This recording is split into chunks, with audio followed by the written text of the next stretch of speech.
오늘은 사순절 넷째 주일입니다. 다 함께 찬양하며 주일 예배를 드리겠습니다.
너희는 여호와 우리 하나님을 높이고 그 성산에서 예배할지어다. 여호와 우리 하나님은 거룩하심이로다. 아멘. 사랑의 하나님, 한 주간도 주님의 날개 아래 품어주셨다가 거룩한 주일 하나님의 성전에 나와 예배하게 하시니 감사드립니다. 예수님의 십자가 사랑을 힘입어 이 시간 나아가오니 저희를 긍휼히 여겨주시고 신령과 진정으로 예배하게 하여 주옵소서. 예수님의 이름으로 기도드립니다. 아멘.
전능하신 아버지 하나님 천지의 창조주를 믿습니다.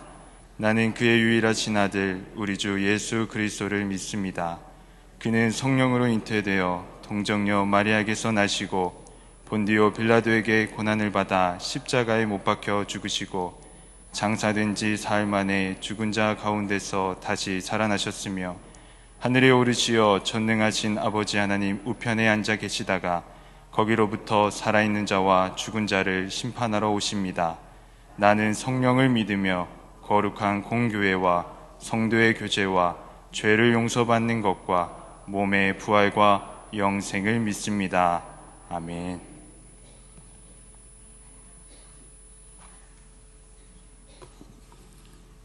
사랑과 은혜의 하나님 아버지, 하나님 늘 우리를 사랑의 눈으로 바라봐 주시고 우리의 작은 기도에도 귀 기울여 주시고 응답하시는 하나님의 사랑과 은혜에 감사와 찬양을 드립니다.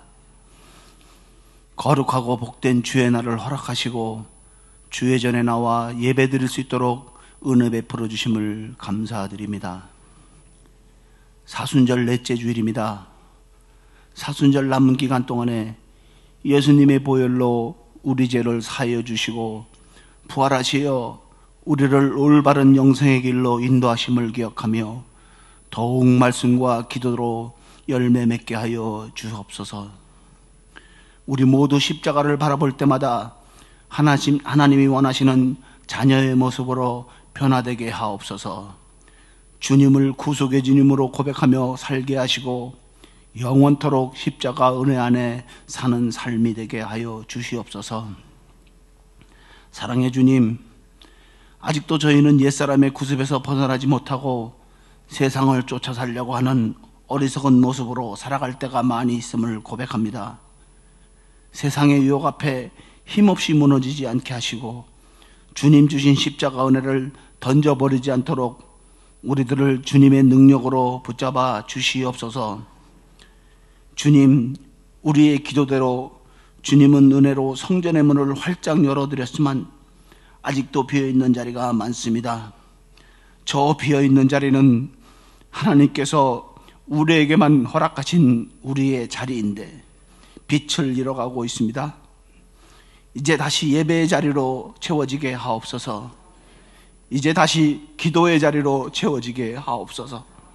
이제 다시 영생의 자리로, 소망과 찬양의 자리로 채워지게 하옵소서. 우리들 가정에 사랑과 은혜가 넘치게 하옵소서. 자녀를 위하여 믿음으로 기대하게 하옵소서. 온 가족이 주님을 믿고 섬기는 일에 하나가 되게 하옵소서. 하나님이 만드신 본래 가정과 교회로 하나님을 기쁘시게 하는 우리의 가정과 교회가 되게 하옵소서. 하나님 아버지, 말씀을 듣고 예수께서 말씀하신 대로 땅끝까지 전하라는 사명을 감당하여 우리 모두 전도에 힘쓰고 살도록 실천토록 하여 주옵소서. 우리나라를 평화의 나라로, 안전한 나라로 세워주시고 어려운 경제를 놀라운 성장과 변화로 일어나게 하옵소서. 하나님 앞에 무릎 꿇고 기도하는 위정자들이 되게 하옵소서. 사회의 갈등과 분열을 치료하여 주시고 모두가 함께 나누며 행복을 누리며 사는 화평과 평등의 나라가 되게 하옵소서. 이 시간 어둡고 고통받고 소외된 곳에 빛과 평안과 사랑으로 채워지게 하옵소서. 육신의 질고를 안고 있는 모든 이들에게 아버지 하나님 치료의 손길이 닿게 하여 주시옵소서. 하나님의 뜻을 전하는 대언자로, 우리를 하나님께로 인도하시는 목자로, 우리를 위하여 언제나 말씀과 기도로 우리를 인도하시는 담임 목사님께 늘 강건함과 성령 충만함과 말씀의 은혜 받는 시간 되게 하옵소서. 또한 아름다운 찬양으로 은혜를 주는 할렐루야 찬양대 찬양으로 하나님만 바라는, 하나님께로 향하는 우리의 마음이 절실한 찬양 되게 하옵소서. 하루의 시간들이 말씀과 기도와 찬양으로 채워지게 하옵소서. 날마다 은혜 충만, 성령 충만한 삶을 살게 하옵소서. 감사와 찬양이 넘치는 예배가 되도록 주께서 친히 주장하여 주옵소서. 예배의 시종을 주님께 의탁하며 이 모든 말씀 살아계셔서 지금도 역사하고 계시고 우리에게 새 생명과 새 나라를 주신 예수 그리스도의 이름으로 감사하며 기도드리옵나이다. 아멘.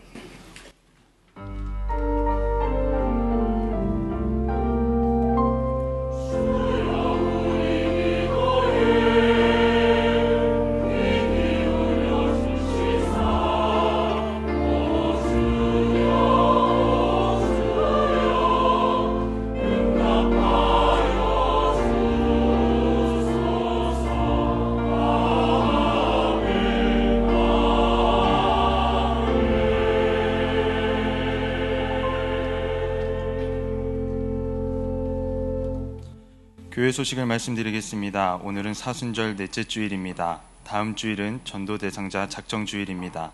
기도하며 전도 대상자 1명 이상을 꼭 작정하시기 바랍니다. 다음 주일은 기관의 날입니다. 모임입니다. 1여전도의 원래회가 예배 후 2층 예배실에서 있습니다. 알림입니다. 세례자 교육이 예배 후 4층 상담실에서 진행됩니다. 호산나 찬양대에 임명되신 분이 계십니다. 주보를 참고해 주시기 바랍니다.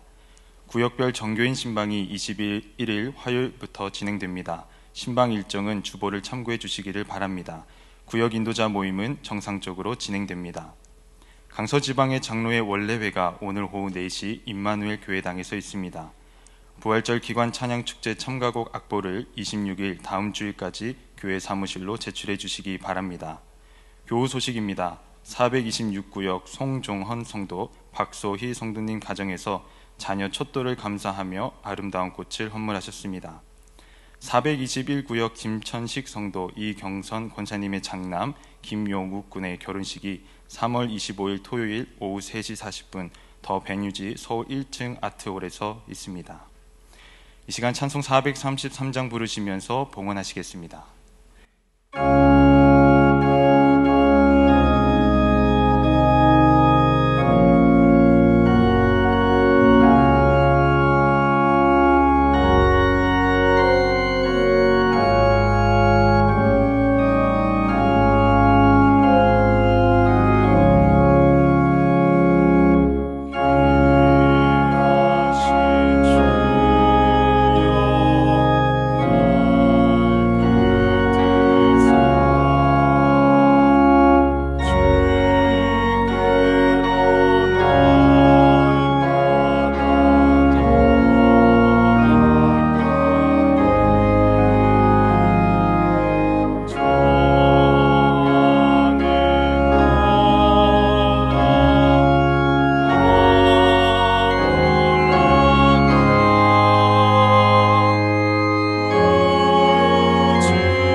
사랑하사 자녀 삼아 주시고 우리를 늘 가까이로 불러주시는 하나님의 은혜와 사랑 진심으로 감사를 드립니다.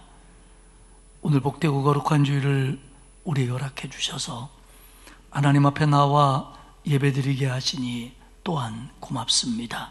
하나님, 주님이 날 위해 십자가를 져주심을 기억하며 기념하는 이 사순절 기간에 우리가 말씀과 기도를 통하여 주님 곁으로 한 걸음 더 가까이 가도록 만들어 주옵소서. 세상의 욕심과 죄악을 벗어버리고 주님 기뻐하시는 자리로 한 걸음 더 나아가는 그런 시간들이 되도록 이끌어 주옵소서. 하나님, 오늘 우리가 하나님 앞에 나와 예배하며 귀한 예물을 감사하는 마음으로 정성껏 봉헌합니다. 하나님, 받으시옵소서. 주일헌금을 드리며 감사 예물을 드립니다. 받으시옵소서. 그리고 드린 손길 위에 복을 주사 그 감사가 날마다 커지게 하옵소서. 10의 1조를 드리는 가정들을 축복하셔서 영육간에 풍성하게 하시고 손대하는 일마다 열매 있게 하시고 기도마다 응답되게 하옵소서. 구제헌금, 장학헌금, 국내외 선교헌금을 바칩니다. 그리스도의 사랑을 기억하는 예물이며 복음이 전파되는 곳에 힘을 보태기 위한 예물이오니 하나님 받으시고 쓰시고 보내실 때에 구원의 역사가 나타나는 밑거름이 되게 하옵소서. 기도 제목을 응답을 기대하며 서원헌금을 드리는 마음들을 하나님 받으시고 주님 응답하여 주옵소서. 오늘 꽃꽂이를 드리는 귀한 가정을 축복하셔서 아기가 건강하며 대를 이어가며 믿음 안에 잘 자라나 하나님의 축복을 누리며 좋은 일꾼 되도록 그 가정과 아이를 축복하여 주옵소서. 하나님, 전쟁과 기근, 재난과 지진, 질병 등으로 고통받고 있는 이 땅들을 고쳐 주옵소서.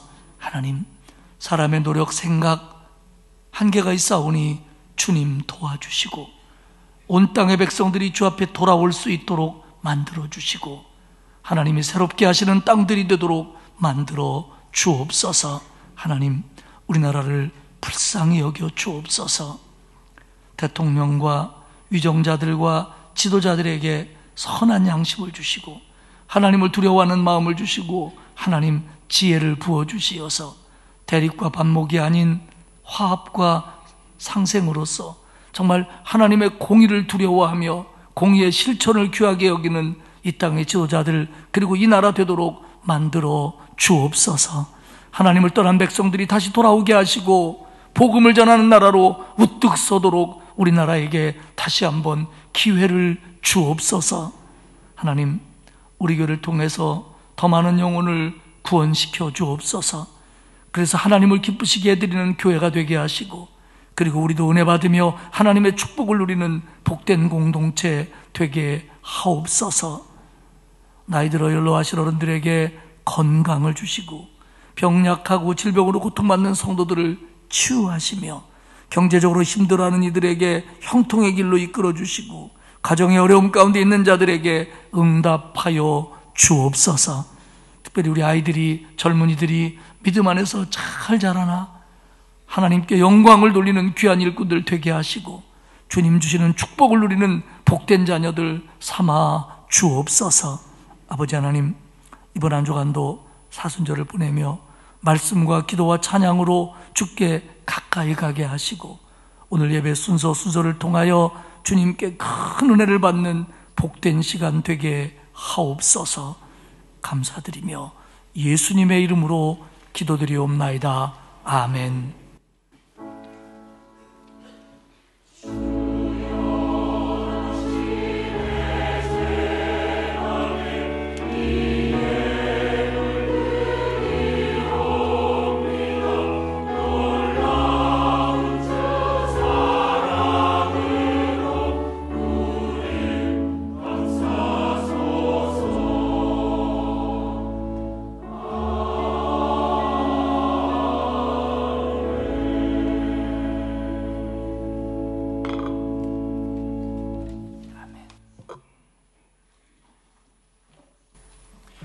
오늘 우리에게 주신 하나님의 말씀은 요한복음 6장 5절에서 14절의 말씀입니다. 요한복음 6장 5절에서 14절의 말씀입니다. 신약 성경 152페이지입니다. 봉독하겠습니다. 예수께서 눈을 들어 큰 무리가 자기에게로 오는 것을 보시고 빌립에게 이르시되 우리가 어디서 떡을 사서 이 사람들을 먹이겠느냐 하시니, 이렇게 말씀하심은 친히 어떻게 하실지를 아시고 빌립을 시험하고자 하심이라. 빌립이 대답하되 각 사람으로 조금씩 받게 할지라도 200데나리온의 떡이 부족하리이다. 제자 중 하나 곧 시몬 베드로의 형제 안드레가 예수께 여짜오되 여기 한 아이가 있어 보리떡 5개와 물고기 2마리를 가지고 있나이다. 그러나 그것이 이 많은 사람에게 얼마나 되겠사옵나이까.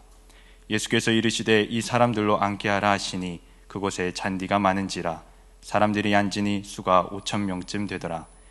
예수께서 떡을 가져 축사하신 후에 앉아있는 자들에게 나눠주시고 물고기도 그렇게 그들의 원대로 주시니라. 그들이 배부른 후에 예수께서 제자들에게 이르시되 남은 조각을 거두고 버리는 것이 없게 하라 하심으로 이에 거두니 보리떡 5개로 먹고 남은 조각이 12바구니에 찼더라. 그 사람들이 예수께서 행하신 이 표적을 보고 말하되 이는 참으로 세상에 오실 그 선지자라 하더라. 아멘. 할렐루야. 찬양대에 험한 십자가 능력 있네 찬양 후에 담임 목사님께서 오병이어의 표적이라는 제목으로 말씀 증거하시겠습니다.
은혜스러운 찬양이었습니다.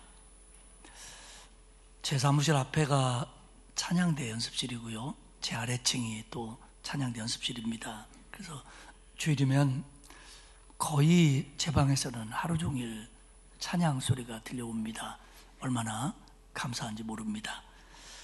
지난 주간에는 평일에도 찬양 축제를 준비하는 팀들이 나와서 찬양대 연습실에서 찬양을 좀 하더라고요. 그래서 제 방에서 책을 볼 때나 설교 준비할 때 그 찬양을 들으면서, 물론 찬양대보다는 조금 그렇지만 그래도 그 찬양을 들으면서 설교 준비하니까 천국이 따로 없더라고요. 주중에 천국을 경험하고 싶으신 분들은 제 방으로 오시기 바랍니다.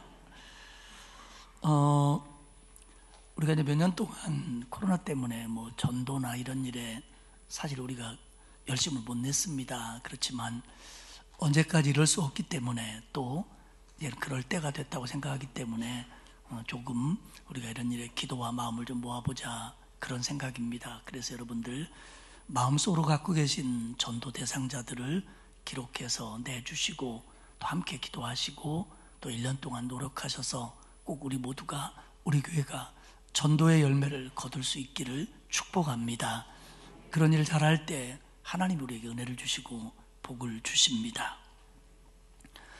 요한복음 한 장 한 장이 가볍게 넘길 수 있는 장이 없습니다. 그럼에도 불구하고 성서학자들은 오늘 우리가 읽은 부분으로 시작되는 요한복음 6장에 대해서 굉장히 중요점을 강조합니다. 폴 앤더슨은 요한복음 6장은 요한복음의 중요한 쟁점이 다 모인 중앙역 같은 장이다, 이렇게 표현을 했고요. 요한슨 부틀러는 요한복음 6장은 요한복음에 담긴 신비로움의 요약이다, 이렇게 표현을 했습니다. 이처럼 요한복음 속에서 중요한 위치를 차지하고 있는 이 6장에는 우리가 오늘 읽은 오병이어의 표적, 그리고 예수님이 물 위를 걸으신 사건, 그리고 예수님이 나는 생명의 떡이다 라고 선언하신 후에 이어서 말씀하신 내용들이 6장에 기록되어 있습니다. 오늘은 그 중에서 맨 먼저 나온 요한복음의 7가지 표적 가운데 4번째 표적인 오병이어로 5,000명을 먹이신 이 말씀을 중심으로 은혜를 나누겠습니다. 아마 여기 계신 분들 가운데 거의 다 오병이어의 기적에 대해서 알고 계실 겁니다. 교회 나온 지 얼마 안 된 극히 초신자를 빼놓고는 여러 번 이 설교를 들었고 읽었을 겁니다. 그도 그럴 것이 오병이어는 성경에 기록된 예수님의 기적 가운데 가장 유명한 기적입니다. 어떻게 유명한 기적이라고 단정할 수 있느냐? 분명합니다. 왜냐하면 사복음서에 예수님의 부활을 제외하고 모든 복음서에 기록된 기적은 오병이어 이것 하나밖에 없습니다. 이 얘기는 예수님을 따르는 사람들이나 제자들이나 복음서 기자들에게 오병이어의 기적이 대단히 쇼킹했다는 겁니다. 대단히 감동적이었고, 대단히 잊지 못할 일이었고, 대단히 충격적인 일이었기 때문에 세월이 지난 다음에 복음서를 기록하는데도 사복음서를 기록한 4병 모두가 이 일을 놓치지 않고 있습니다. 게다가 그들은 세월이 흘렀음에도 불구하고 동일한 사실들을 잊지 않고 있습니다. 떡 5개, 물고기 2마리, 남자만 5,000명, 그리고 12광주리.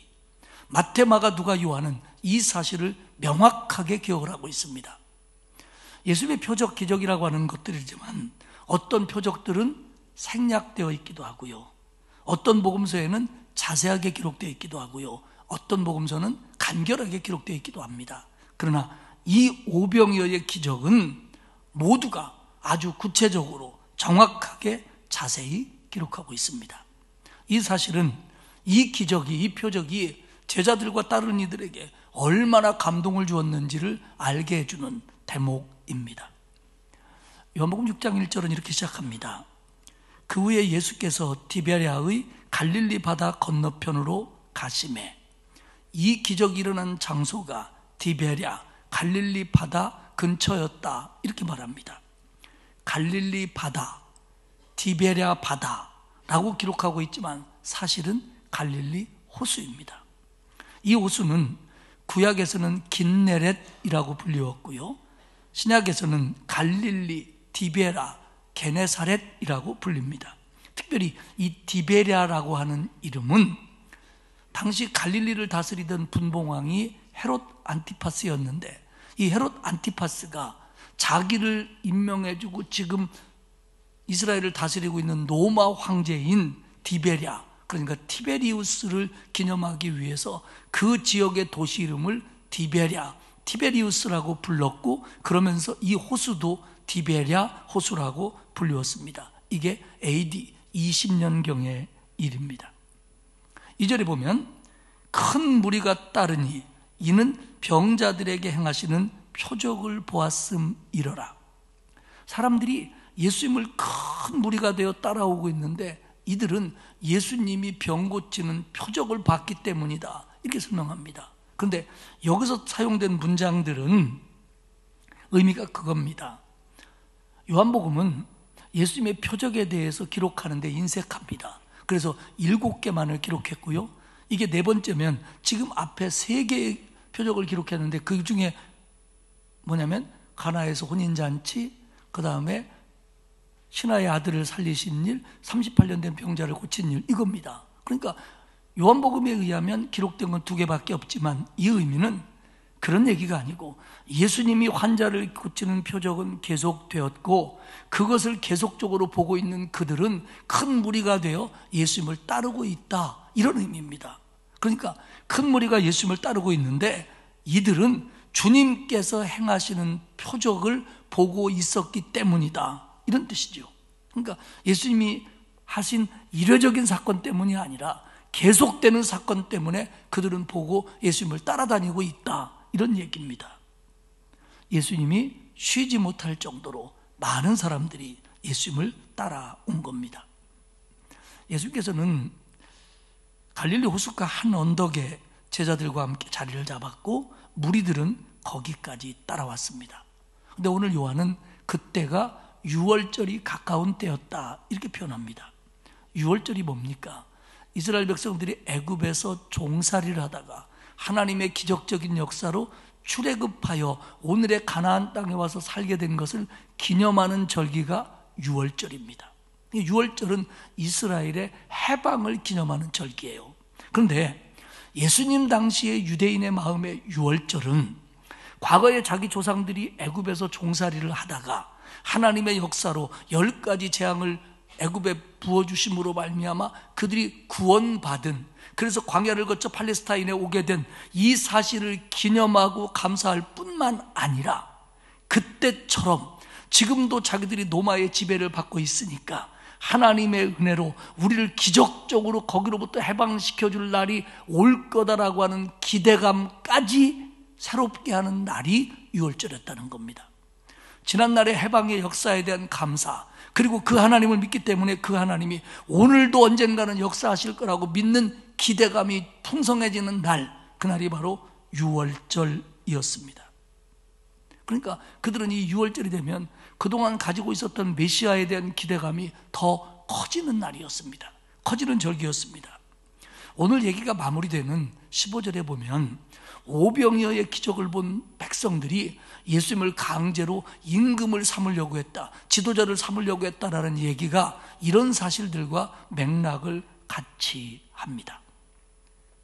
5절에 보면 예수께서 눈을 들어 큰 무리가 자기에게 오는 것을 보시고, 그러니까 다른 복음서들을 참조해 보면요, 예수님께 몰려든 무리들에게 그 갈릴리 호숫가에서 하나님 나라 말씀을 가르치시는 거예요. 예수님도 참 열심히 가르쳤고 사람들도 열심히 들었습니다. 그러다 보니까 시간이 흘렀고 때가 지나는 줄도 모르다가 오후쯤에 그들이 배가 고파지고 그런 상황이 됐다는 것을 발견했다라고 설명하고 있는 대목입니다. 근데 오늘 저는 설교에서 몇 개의 단어와 구절을 강조하고 싶은데요, 그 중에 첫째가 뭐냐면 눈을 들어입니다. 예수께서 눈을 들어 큰 무리를 보셨다. 예수께서 눈을 들어 배고파하는 사람들, 먹어야 하는 사람들, 먹여야 하는 사람들을 보셨다라는 의미죠. 눈을 들어. 문자 그대로 해석하면 예수님이 눈을 들어 쳐다봤다라는 뜻인데, 이 말은 예수님이 어떤 행동을 하기 시작했다라는 표현입니다. 그러니까 예수님이 지금 자기에게 나와 있는 사람들의 필요에, 자기 곁에 있는 사람들의 필요에, 자기를 원하는 사람들의 필요에 눈을 돌리기 시작하셨다. 지금까지는 안 돌렸다는 게 아니라 표현상 그렇다는 겁니다. 표현상. 이게 뭐냐면 사람을 향한 하나님의 관심을 표현하는 겁니다. 사람에 향한 예수님의 관심을 표현하는 겁니다. 예수님께서는 무리들의 절실한 필요를 알았다는 겁니다. 지금 당장 눈앞에 보이는 것은 배고프다는 거죠. 예수님이 눈을 들어서 그들에게 배고픔이 있다는 걸 보셨다는 겁니다. 이 문제가 해결돼야 된다는 걸 보셨다는 겁니다.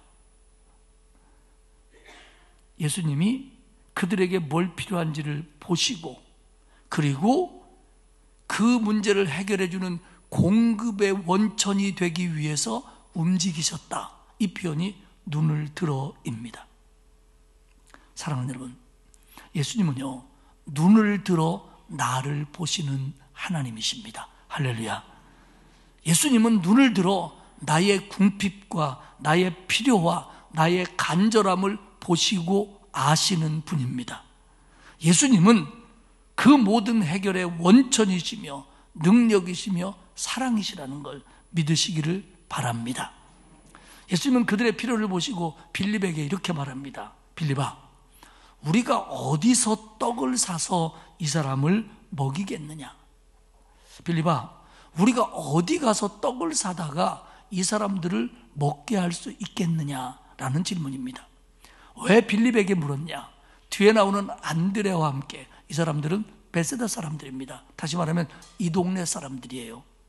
그렇기 때문에 만약에 떡을 사다 먹일 곳이 있다면 누구보다도 빌립과 안드레가 더 잘 알고 있었을 사람들입니다. 이 동네 형편을 빌립과 안드레가 제일 잘 아는 편입니다.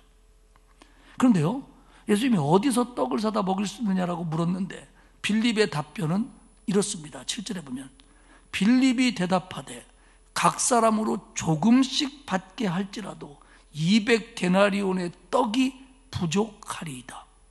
그러면 한번 생각해 보세요. 빌립아, 너 이 동네 사람이지? 이 사람들 먹일 떡을 어디서 사올 수 있겠냐?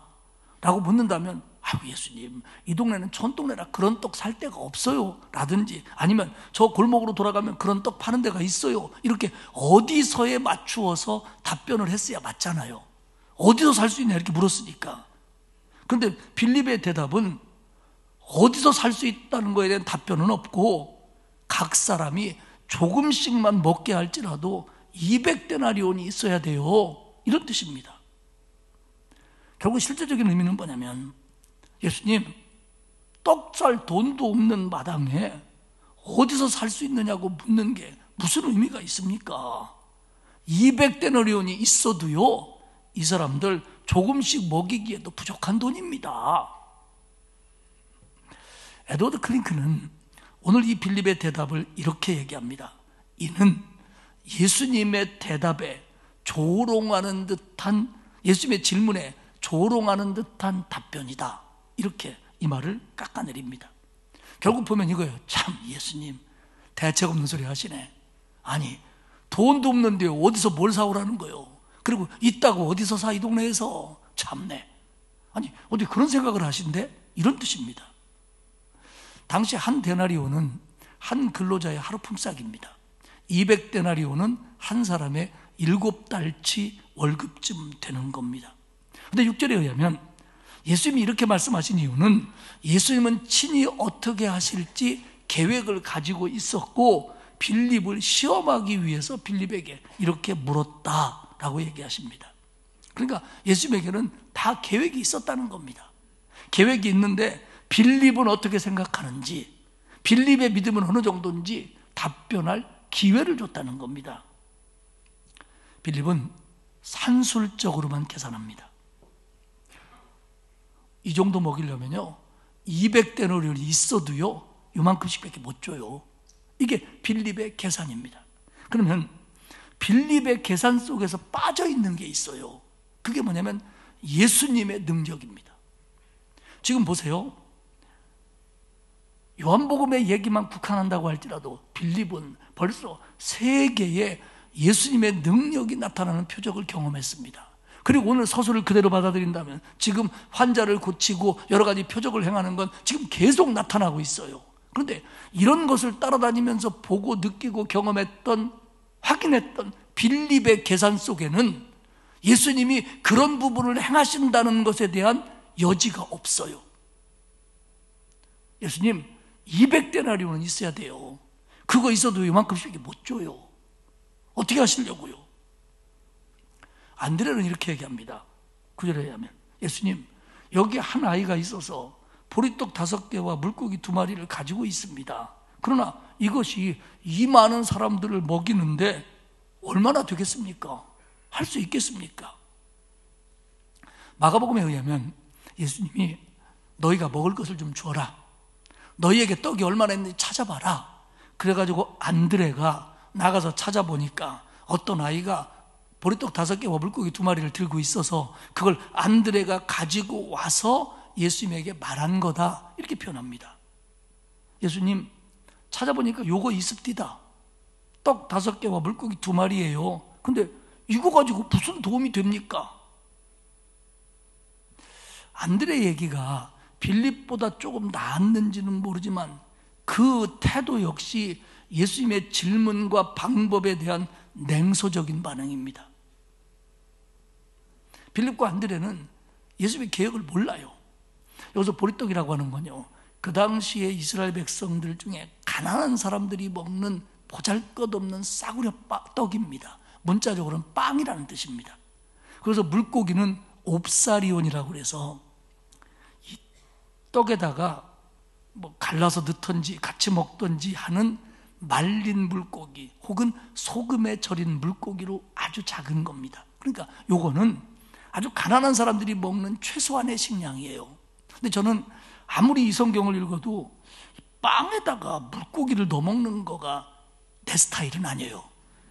근데 여러분, 그 튀르기예에 가면, 터키에 가면 그 고등어 케밥이라는 게 있습니다. 저는 안 먹었고 아직 먹을 생각이 전혀 없어요.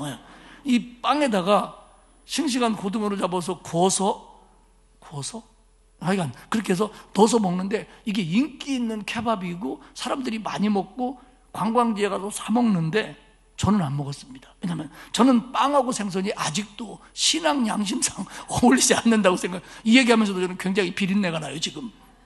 근데 어쨌든 이들은 그런 조그만한 물고기를 말리거나 소금에 절여서 이 보잘것없는 빵과 함께 먹었고 그게 오병이어예요. 그리고 그거 들고 나왔습니다. 결국 중요한 건 뭐냐면 빌립과 안드레의 생각과 계산과 대답 속에는 큰 게 빠져 있다는 거예요. 적어도 빌립이라면 이렇게 대답했어야 됩니다. 예수님, 우리 이 사람 다 먹이려면 돈 없어요.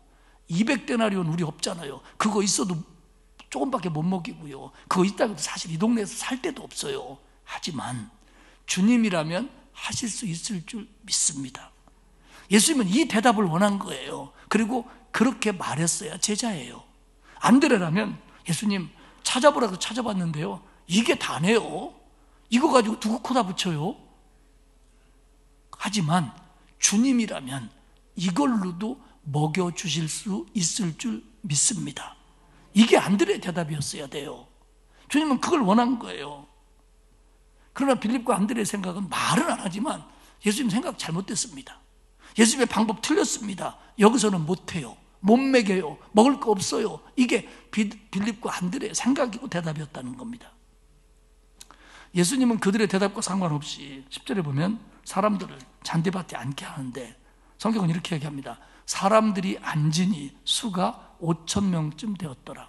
그런데 여기서 사람들이라고 하는 이 단어는 남자를 뜻하는 단어입니다. 그러니까 요한복음에도 그들이 앉았는데 남자가 5,000명이나 되었다는 거예요. 여자와 아이까지 합치면 10,000명, 그 이상 되었을 것 같습니다. 11절입니다. 예수께서 떡을 가져 축사하신 후에 앉아있는 자들에게 나눠주시고 물고기도 그렇게 그들의 원대로 주시니라. 안드레가 가져온 오병이어를 손에 드시고 감사 기도를 하시고 축복 기도를 한 다음에 사람들에게 나눠줬습니다.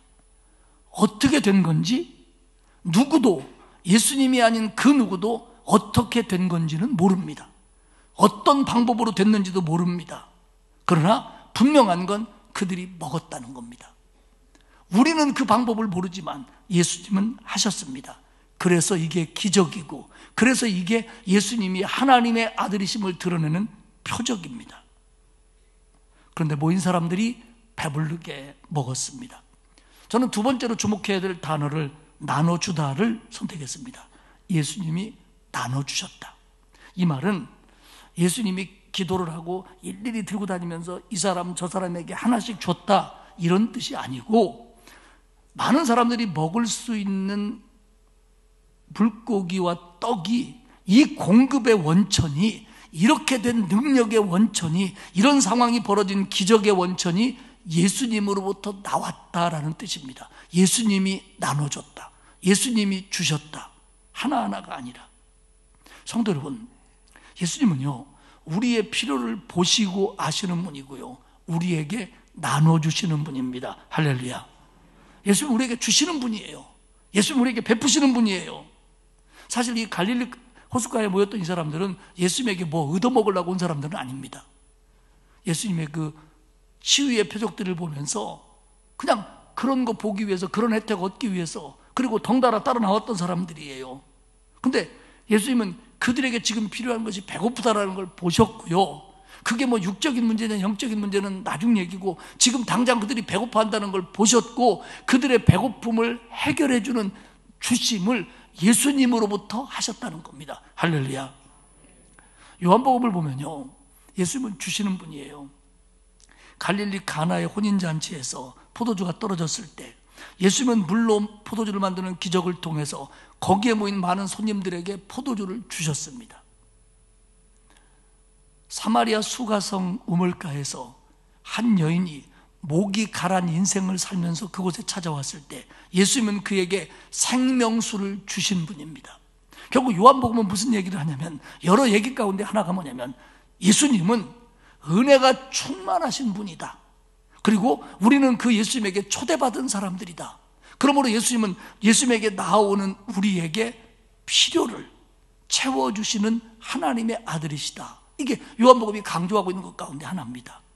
우리에게 주시는 하나님, 우리에게 나눠주시는 예수님, 구원을 주시고 생명의 빛을 주시고 생명의 떡을 주시고 목마르지 않는 생수를 주시고 삶의 필요를 채워주시고 힘을 주시고 치유해 주시고 응답해 주시는 주님, 그것을 요한복음은 강조하고 있다는 걸 놓치지 않기를 축복합니다.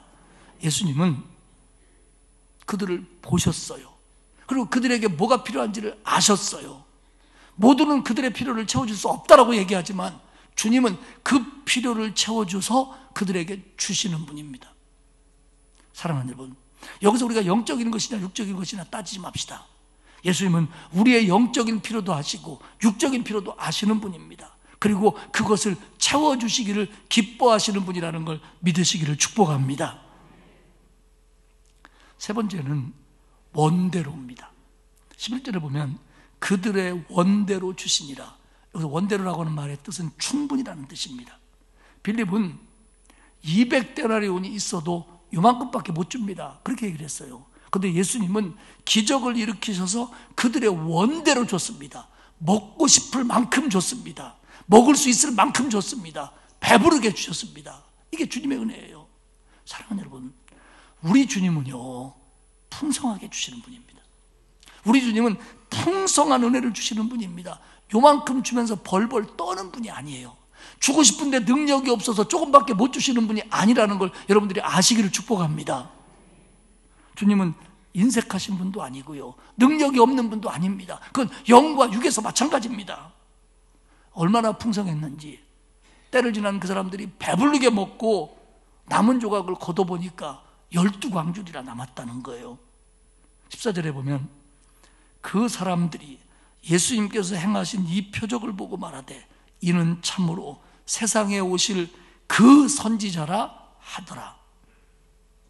신명기 18장 15절에 보면 모세가 때가 되면 모세와 같은 선지자가 나올 거다라고 예언을 했습니다. 그래서 이스라엘 백성들은 그 말씀을 구전으로 전승해 들으면서 기록된 말씀을 보면서 언젠가 때가 되면 모세와 같은 하나님이 보낸 선지자가 우리에게 올 거야 기다리고 있고요. 그런 생각이 고취되는 날이 6월절이었습니다.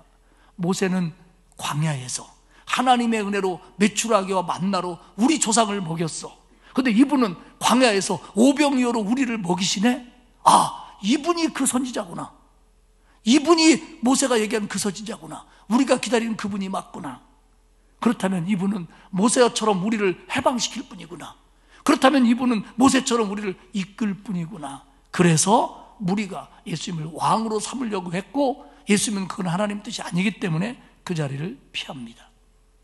사랑하는 여러분, 예수님이 그 선지자인 건 맞습니다. 아니, 그 선지자 이상으로 메시아인 건 맞습니다. 그리고 온 백성의 왕으로 오신 분도 많습니다. 그러나 그들이 기대했던 것처럼 눈에 보이는 왕이 되어서 노마를 무력으로 물리치고 이스라엘을 물리적으로 해방하는 거, 이건 하나님 뜻이 아닙니다. 우리 주님은 우리를 구원하기 위해서 오신 메시아입니다. 나를 구원하기 위해서 십자가를 지실, 그 당시 상황으로 봐서 지실 구세주입니다. 그리고 우리를 영원히 다스리실 왕입니다.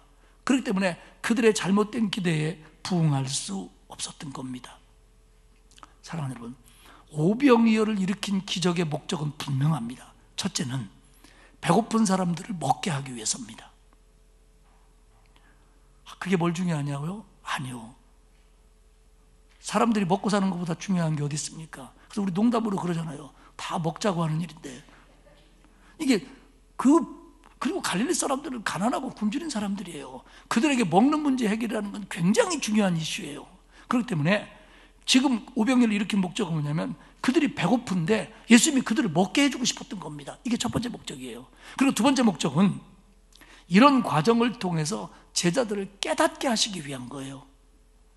상황이 안 되는 것 같고 부족한 것 같고 안 될 것 같아도 주님이 있으면 된다, 이걸 알려주는 거예요. 그렇기 때문에 그냥 기적을 일으키신 게 아니라 빌립에게 질문하듯이 안드레와 대화하듯이 이런 방법을 통해서 제자들을 각인시켰고요. 제자들은 이 오병이어를 잊지 못했습니다.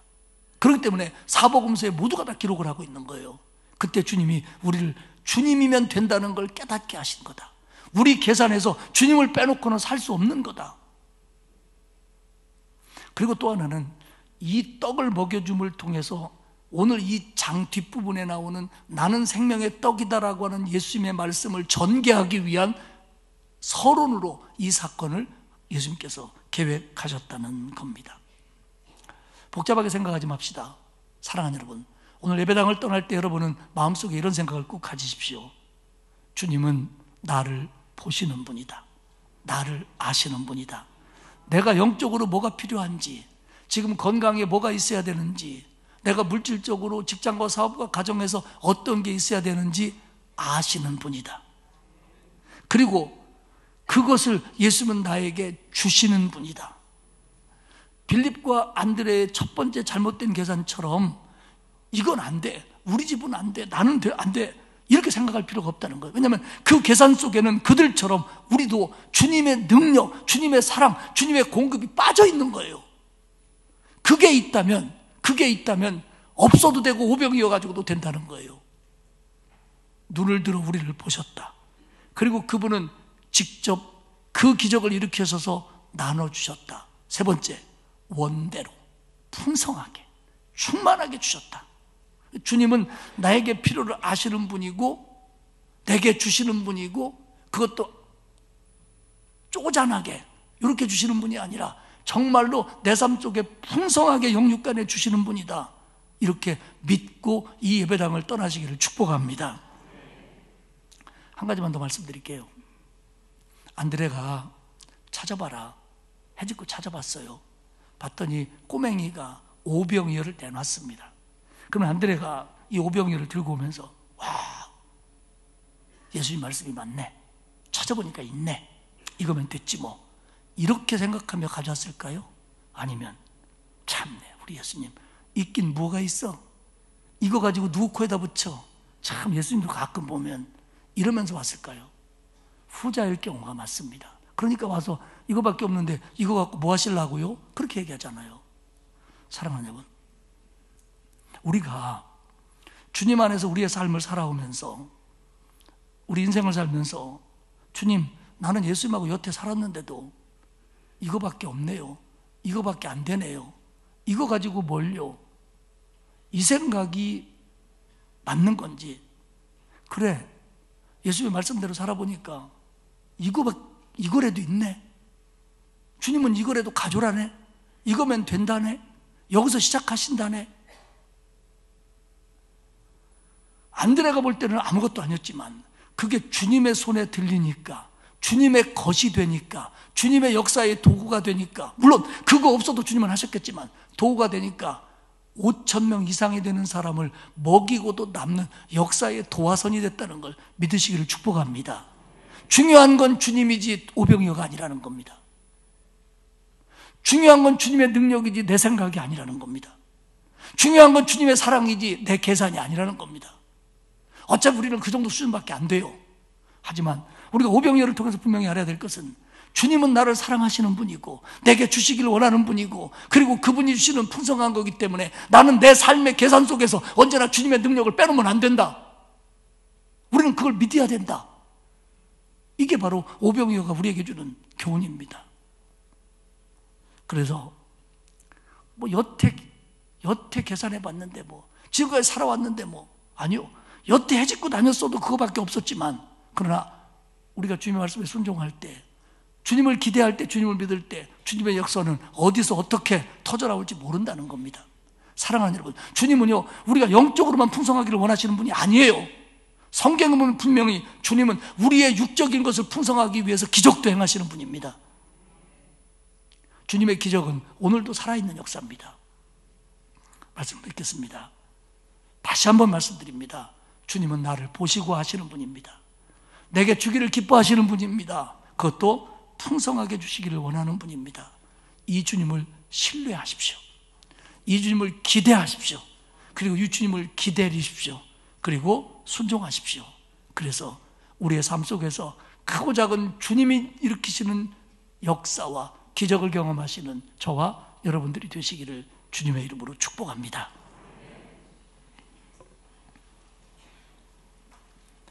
하나님 고맙습니다. 우리 같은 죄인에게 찾아오셔서 영적인 필요를 아시고 구원해 주시고 풍성한 은혜를 베풀어 주신 거 감사합니다.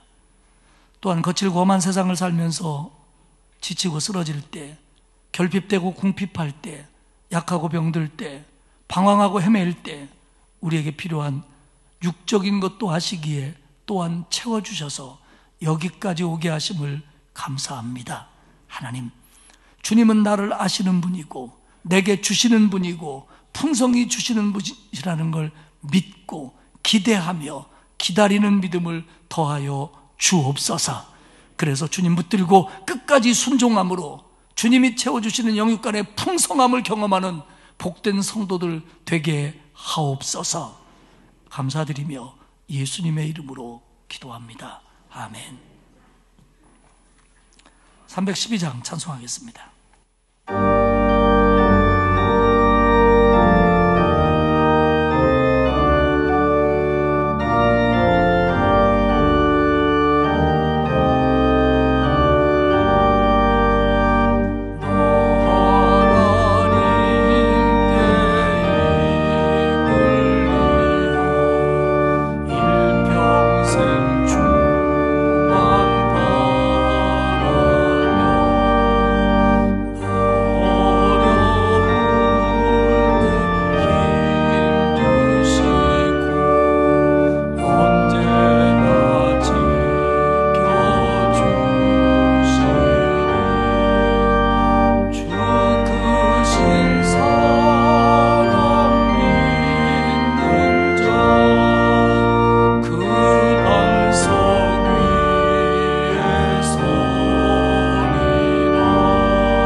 구원하신 나의 주님 예수 그리스도의 은혜와 하나님 아버지의 넓고 크신 사랑하심과 성령님의 감화감동 위로 교통하시는 역사가, 주님은 나를 보시는 분이고 내게 주시는 분이고 풍성히 채워주시는 분이심을 믿고 기대하며 그 믿음으로 살 것을 다짐하는 온 성도들 머리머리 위에와 그 가정과 자녀와 일터 위에와 그리고 우리 교회와 이 나라 위에 이제로부터 영원토록 함께하옵시기를 간절히 축원하옵나이다. 아멘.